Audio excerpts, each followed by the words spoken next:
In the town where I was born lived a man who sailed to sea, and he told us of his life in the land of submarines.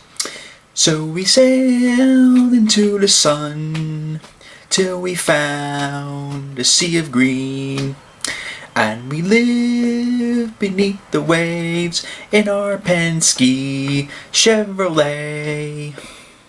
That was not Grammy Award winning coverage. I just had to be brutally honest there. Oh, you know what? That's off my newest LP coming out called This Side's the Same as the Left. No, I'm actually not writing an LP, I'll tell you that. If I came up with an album, I hope nobody friggin' buys it. This is a diecast review on the Helio Castroneves Pennzoil car. This is probably the diecast that I've honestly looked forward to majority of the year. I mean, I don't know why, but these guys just did not make this car last year. And it was probably the biggest miss of the year, outside of Sebastian Bourdais, pretty much. Which, luckily, thank God they're making that one, too. Oh, God, I can't wait to get that diecast in. But this was one of those diecasts this year where I circled on my calendar. I said, when that's coming out, that's going to be bought. And what do you know? We have it finally in stock, and it's here, and we're going to do a diecast review of it. This will be one of 4 118s I think I'll be buying this year. I'll be buying this one, the 2 Paginos, and the Tony Kanaan car. That's probably it. Oh, wait, no, wait. I gotta buy the Willpower 500 winner. Gotta buy the 500 winner. I forgot about that. I haven't bought that yet. Wow. Usually I'm on top of those things. I guess I got so distracted this year with all the stuff I'm doing that I just didn't buy the Willpower car. But anyways, we have the Pennzoil car in hand right here. And let me just say, it is probably one of my personal favorites of the year. You know, I think without a doubt that this car is going to be a hot seller when it comes to the month of May.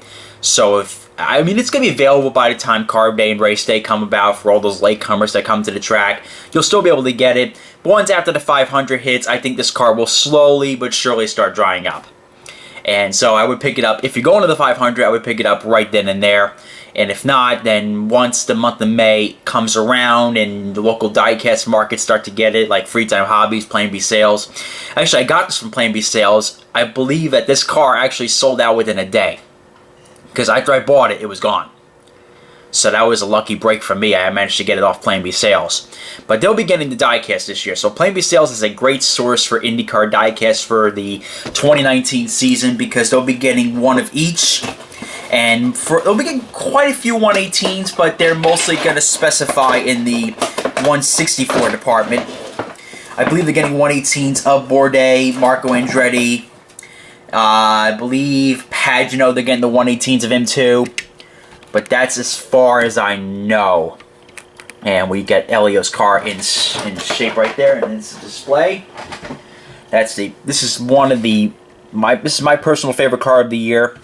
What I really like about this car is that there's no punches pulled. This is a total throwback to Rick Mears when he drove for Penske in his yellow submarine. A lot of people could argue, hey, it's also a throwback to Johnny Rutherford, which that is too. Rutherford won that in the yellow submarine in 1980, Rick Mears in 84 and 88.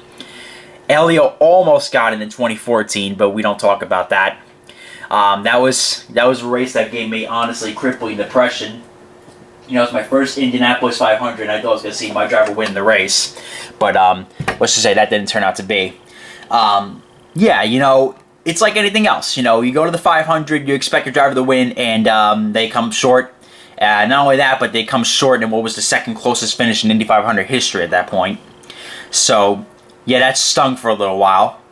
But regardless, I'm glad this is back because if Helio's going to win his 4th this year, I hope it's in this livery. And I just got a strong feeling that, you know, with this guy, he has not lost his ability to drive.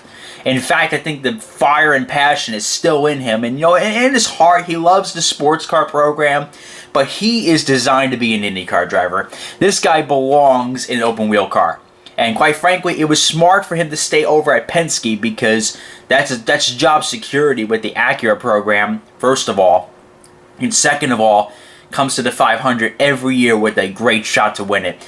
And I'm telling you what, I think Nick Yeoman, I believe in the IMS radio network, said this, and I kind of agree with them. The best 500 he ever drove was in 2017 that he didn't win.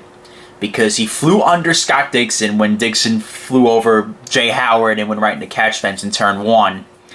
And Helio flies underneath him, loses some aero bits, and I believe some part of the undercarriage was damaged. And he comes home with a damaged car, and he's able to beat a lot of the Hondas because Hondas had the advantage that year.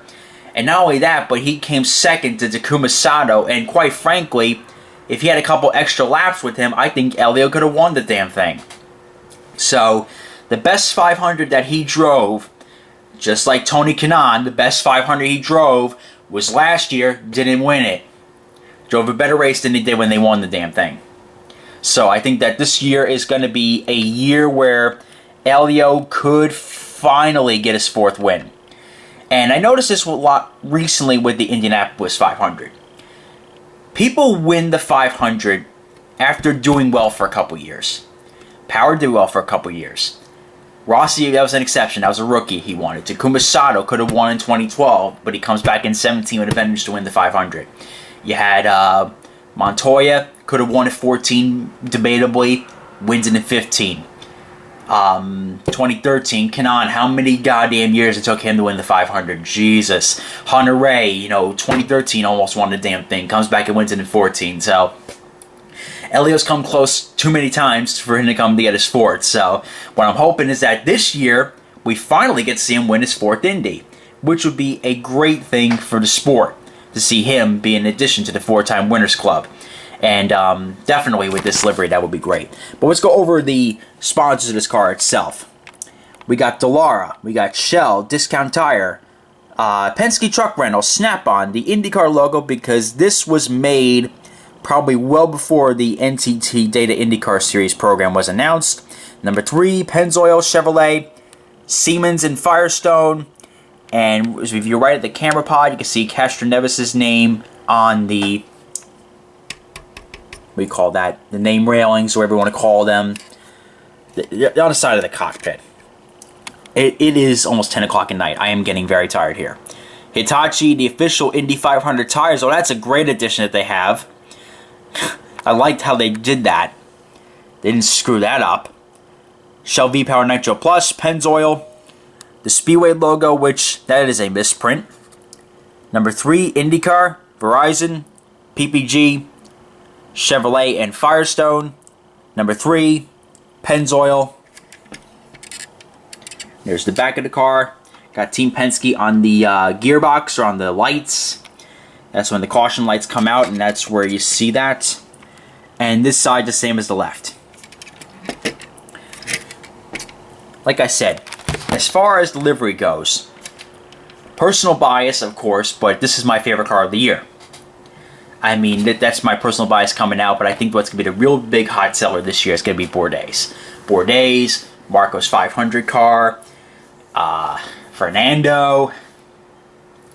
God almighty, there's going to be a lot of good cars this year.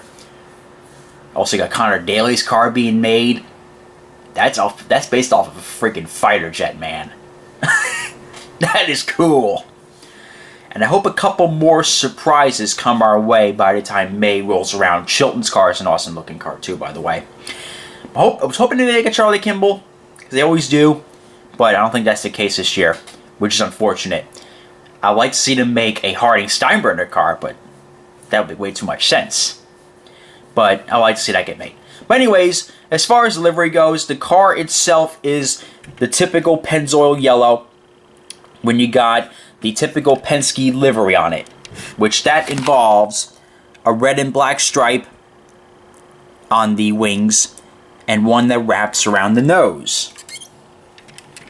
And the one that wraps around the nose goes right on the side of the tub, goes past the driver's cockpit, and it goes right back to the engine cover. All the way back to almost a gearbox, pretty much, in this car. Then you got one that starts right by the air intake and goes right on towards the air flick or the side pods, and it stops right by the tire. Very simple and sleek design to it. Overall, an absolute perfect rating out of me. This is my personal favorite car of the year.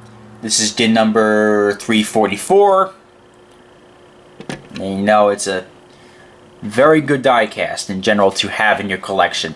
And what I noticed about the IndyCar diecast this year, I don't know if this is just me, but when they went to the Universal Aero Kits, this is back in 2018 now we're talking about, there is a lot more metal components to these cars, which means these cars are heavier. Obviously, the detail on them is a little bit greater than what we had with the old Aero Kits, because a lot of the Aero bits that were on that Aero Kit era, like we're saying, for example, the 2017 cars, a good majority of the car was made out of plastic. You know, to a lot of ways it makes sense. There's less on the car, but the car weighs more because it's all metal, pretty much. I think the only thing that's plastic on this car is the chassis itself and the suspension parts. Because I think this, if I feel it right here, it is metal. So is this part is metal. So is that. And the wing itself, that's metal too. And I believe this year, the front wings are even metal. That definitely was not the case a couple years ago, where most of the car, majority of the car, was all plastic. It seems like Greenlight's quality has been on an uptick as far as their 118 department is concerned. The 164 department, never really had much of a problem with. I mean, on occasion we have some errors and some paint chips, but overall, they do a fantastic job with those cars. This is Scott Dixon's championship car, by the way. Just had to point out there how good the quality of the 164s are. But they're fantastic looking cars, and I think a lot of you guys should collect at least a couple 164s. And if you're a diehard collector, get a 118 your favorite driver, because a 118 on your shelf makes a statement. And personally, if your driver is leaving at the end of the year, I would wait till the end of the season sale to get them, because they're $25 off the IMS website. But that's just me. But $60 for a 118 in general is not too bad on release date. It's not the end of the world to pay that much for it, considering that, you know, even though the engine cover does not open, which I really think it should, the quality of the car itself is still pretty damn good. It looks pretty good on the shelf as well. So there's only one way that I can close out this video. As we live a life of ease, every one of us is all we need. Sky of blue and sea of green in our Penske Chevrolet. Comment, like, and subscribe, and this is Race Day 12, reminding you to join Fight to Stop Bullying. It gets better, and all the diecast kid is saying is give peace a chance, and if I do ever come up with an album, please do not buy it.